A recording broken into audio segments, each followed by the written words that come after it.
Hi dear students, welcome back to SS MindMath channel.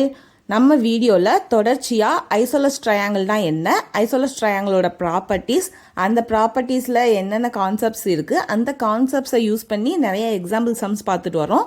அது தொடர்ச்சியாக இன்னைக்கு 9th கிளாஸில் ஐசோலஸ் ட்ரையாங்கிள்ஸில் எக்ஸசைஸ் 7.2ல் எக்ஸசைஸ் சம் பார்த்துடலாம். ஓகேவா? தொடர்ந்து பாருங்கள், வீடியோவை ஃபுல்லாக வாட்ச் பண்ணுங்கள், சேர்ந்து படிக்கலாம்.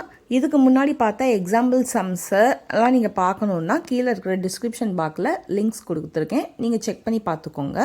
இப்போ இன்றைக்கான எக்ஸசைஸ் சம்ஸை பார்த்துருவோம் வாங்க.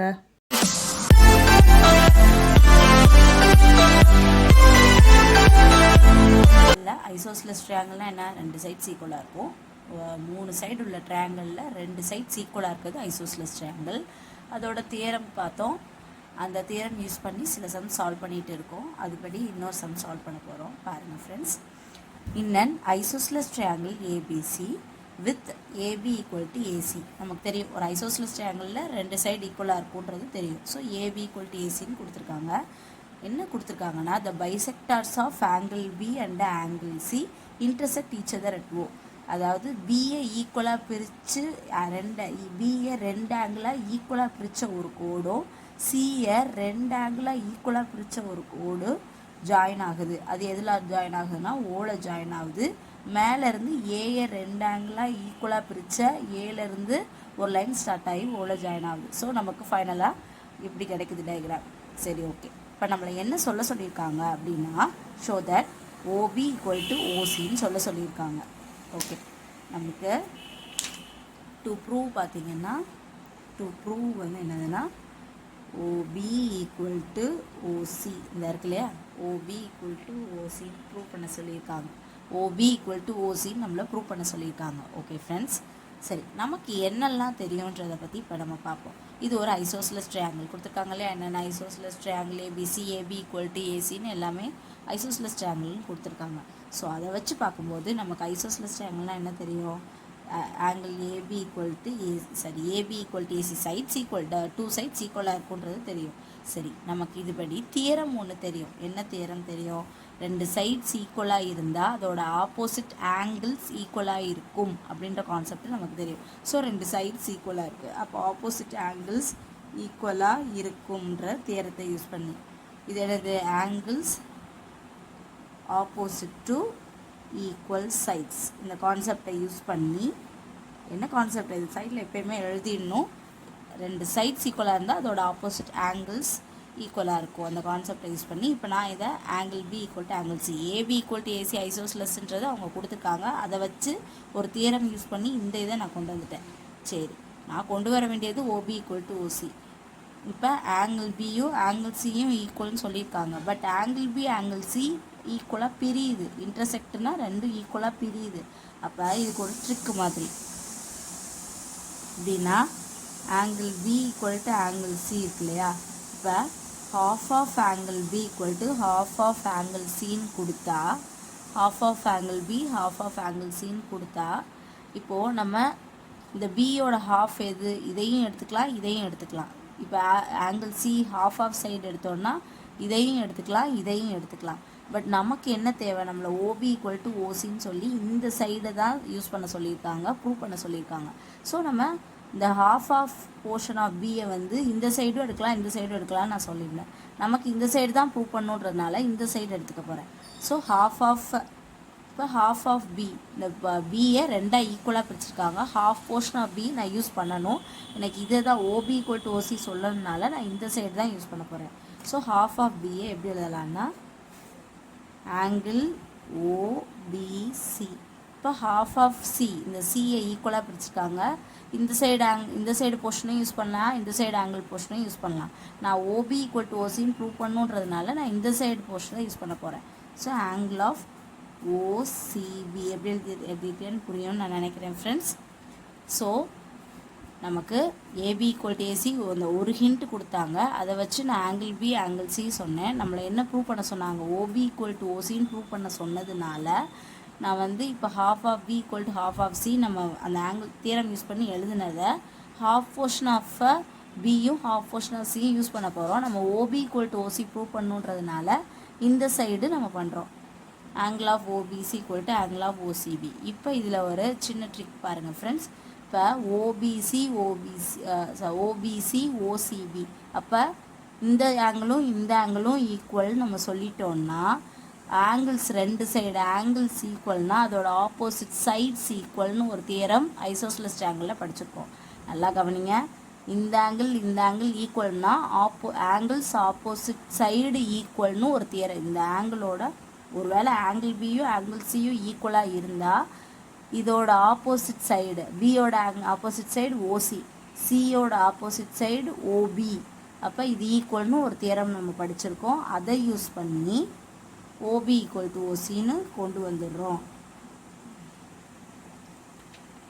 இதுக்கு என்ன தியரம்னா sides opposite to equal angles, opposite to equal ஆங்கிள்ஸ்ன்ற தியரத்தை யூஸ் பண்ணிங்க. இந்த தியரம்லாம் நம்ம முன்னாடி பார்த்துருக்கோம்.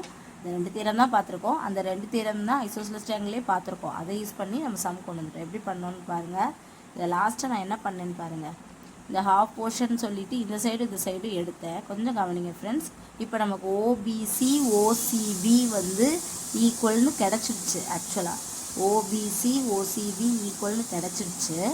உங்களுக்கு தெரியும், ஒரு வேளை ஒரு ட்ரையாங்கிளில் ரெண்டு ஆங்கிள் ஈக்குவலாக இருந்தால், இப்போ நான் இந்த ட்ரையாங்கிள், நீங்கள் உடனே ஃபுல் ட்ரையாங்கிள்லாம் கன்சிடர் பண்ணக்கூடாது. இந்த ட்ரையாங்கிள் மட்டும்தான் கன்சிடர் பண்ணுங்கள்.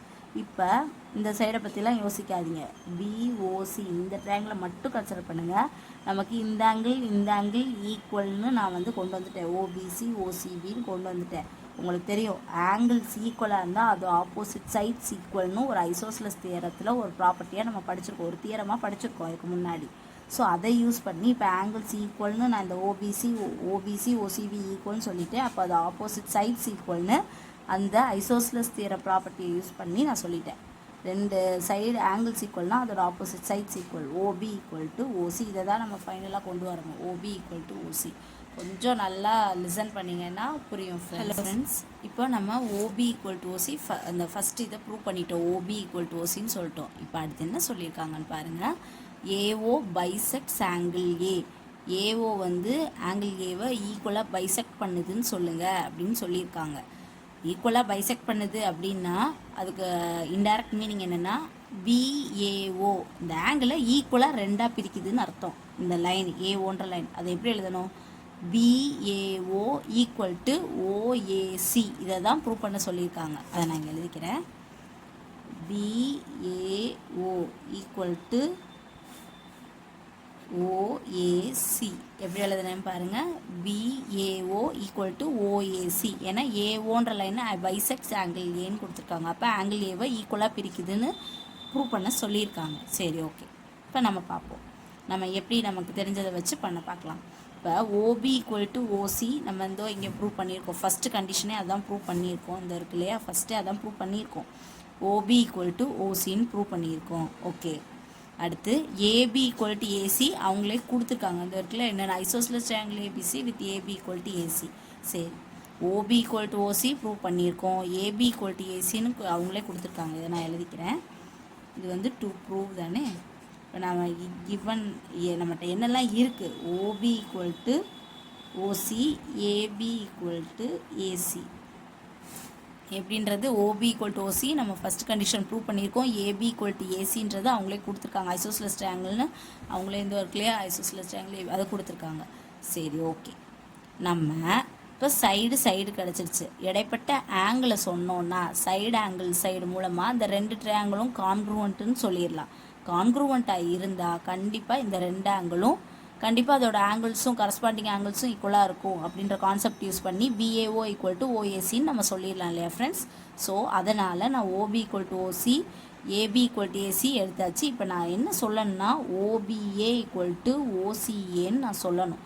அது சொல்கிறதுக்கு நமக்கு தெரியும் ஐசோஸ்லஸ் ட்ரையாங்கிள்னால் ஏபி ஈக்குவல் டு ஏசியாக இருந்தால் தியரம் படி angle B equal to angle C. சரியா? தியரம் படி ஆங்கிள் பி இருக்குல்ல, இஃப் ஏபி ஈக்குவல் டு ஏசியாக இருந்தால் இப்போ then angle B equal to angle C இருக்குன்றது இதோட தியரம் என்னது? Angles opposite to equal sides.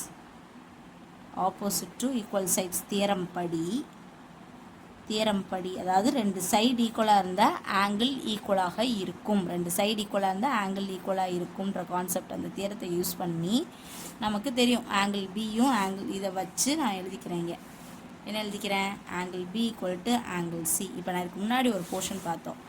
இப்போ angle B equal to angle சின்னு சொன்னோம். பட் நமக்கு தேவை வந்து இப்போ இந்த ரெண்டு ட்ரையாங்கிளை தான் நான் பண்ணிக்கிட்டு இருக்கேன். ஸோ இந்த போர்ஷன் எனக்கு தேவை இல்லை இல்லையா? ஓபி ஈக்குவல் டு ஓசி எழுதிட்டேன், ஏபி ஈக்குவல் டு ஏசி எழுதிட்டேன். இப்போ இந்த ரெண்டு ட்ரையாங்கிள் பற்றி மட்டும்தான் பேசுகிறோம். அப்போது இப்போ ஓபியோ இப்போ angle B equal to angle சின்னு இருக்குது. அந்த ஆங்கிள் பியே ரெண்டாக பிரிஞ்சிருக்கு. நமக்கு எந்த போர்ஷன் தேவை? இப்போ மேலே போர்ஷனை தான் நம்ம ப்ரூவ் பண்ணுறதுக்கு பார்த்துட்ருக்கோம். அதனால மேல் போர்ஷன் தேவை. இப்போ angle B equal to angle C இருக்குது. இப்போ அதை ஹாஃபாக பிரித்து இப்போ இங்கே வந்து என்ன பண்ணோம்? கீழ் போர்ஷன் தேவைன்னு கீழே யூஸ் பண்ணிக்கிட்டோம். ஆங்கிள் பி ஆங்கிள் சிக்கு அப்புறம் கீழ் போர்ஷனை யூஸ் பண்ண மாதிரி இப்போ மேல் போர்ஷனை யூஸ் பண்ண போகிறோங்க. Angle B equal to angle சின்ற கான்செப்ட் எழுதிட்டு மேல் போர்ஷன் என்னது? OBA equal to OCA, OBA equal to ஓசிஏன்னு எழுதணும். எப்போ பாருங்கள் friends, angle B equal to angle C. இப்போ half of angle B equal to half of angle C. இப்போ ஹாஃப் போர்ஷன் தான் நான் யூஸ் பண்ண போகிறேன். எந்த ஹாஃப் போர்ஷனை? இப்போ எனக்கு மேலே தான் தேவைன்றதுனால மேலே ஓபிஏ ஈக்குவல் டு ஓசிஏ. இங்கே பாருங்கள், OBA equal to OCA. So என்னென்ன கிடச்சிருச்சு பாருங்கள், ரெண்டு சைடு அதோட included angle. So by SA side angle side அந்த தியரம் யூஸ் பண்ணி நான் வந்து பாருங்கள், AB equal to AC already இருக்குது, OB equal to OC already prove பண்ணியாச்சு. இப்போது நமக்கு தெரியும் சைட்ஸ் ஈக்குவலாக இருந்தால் ஆப்போசிட் ஆங்கிள்ஸ் ஈக்குவல்ன்ற கான்செப்டை யூஸ் பண்ணி ஆங்கிள் பி ஆங்கிள் சி ஈக்குவல்னு சொன்னேன். அப்போ half of B half of சின்றதுனால நமக்கு மேல் போர்ஷன் ஆஃப் ட்ரையாங்கிள் தான் தேவை, இது தேவை இல்லைன்றதுனால ஓபிஏ ஈக்குவல் டு ஓசிஏன்னு எழுதிக்கிட்டேன். இப்போ சைடு ஆங்கிள் சைடு யூஸ் பண்ணி ரெண்டு ட்ரையாங்கிளும் கான்க்ரூவன்ட்டுன்னு நான் சொல்லிட்டேன். சரி, ரெண்டு ட்ரையாங்கிள் கான்க்ரூவன்ட்டுன்னு சொல்லிட்டேன். இப்போ என்ன ட்ரையாங்கிள்? ஏபிஓவும் ஏசிஓன்ற ட்ரையாங்கிள், ரெண்டு ட்ரையாங்கிளும் கான்க்ரூவன்ட். அதை நான் இங்கே எழுதிக்கிறேன். Triangle ABO congruent to triangle ACO. ரெண்டு ட்ரையாங்கிள் கான்க்ரூவன்ட் தான். ஏன் கான்க்ரூவன்ட்டு நான் கொண்டு வந்தேன்னா அப்போ கரஸ்பாண்டிங் ஆங்கிள்ஸும் ஈக்குவலாக தான் இருக்கும். அப்போ ஆப்வியஸாக பிஏஓ ஏஓ பைசெக்ட்ஸ் ஆங்கிள் ஏன்னா என்ன அர்த்தம்? இந்த ஒரு லைனு ரெண்டையும் ஈக்குவலாக பிரிக்குதுன்னு ப்ரூவ் பண்ண சொல்லியிருக்காங்க. இப்போ ரெண்டு ட்ரையாங்கிள் கான்க்ரூவன்ட்டு நான் சொல்லிட்டேன். அப்போனா ஆப்வியஸாக அதோட ஆங்கிளும் கரஸ்பாண்டிங் ஆங்கிள்ஸும் ஈக்குவலாக தான் இருக்கும். அப்போ BAO equal to OAC, BAO equal to OAC. BAO angle BAO equal to angle OAC. ஆக்சுவலாக இதோட கரெக்ட் மீனிங் என்னன்னா AO bisects angle A. Correct தானே? BAO equal to OAC. நல்லா பாருங்கள், இந்த Oன்ற லைன் ரெண்டையும் ஈக்குவல் ஆங்கிளாக பிரிச்சிருச்சு. BAO ஈக்குவல் டு OAC நான் கொண்டு வந்துட்டேன். அப்போ இதோட அர்த்தம் என்ன? AO பைசெக்ட்ஸ் ஈக்குவலாக ஆங்கிள் ஏவை பிரிச்சிருச்சு. AO bisects angle A. AO bisects angle A. இதுதான் நம்ம ப்ரூவ் பண்ண வேண்டியது. ப்ரூவ் பண்ணிட்டோம். அவ்வளோதான் ஃப்ரெண்ட்ஸ். தேங்க்யூ.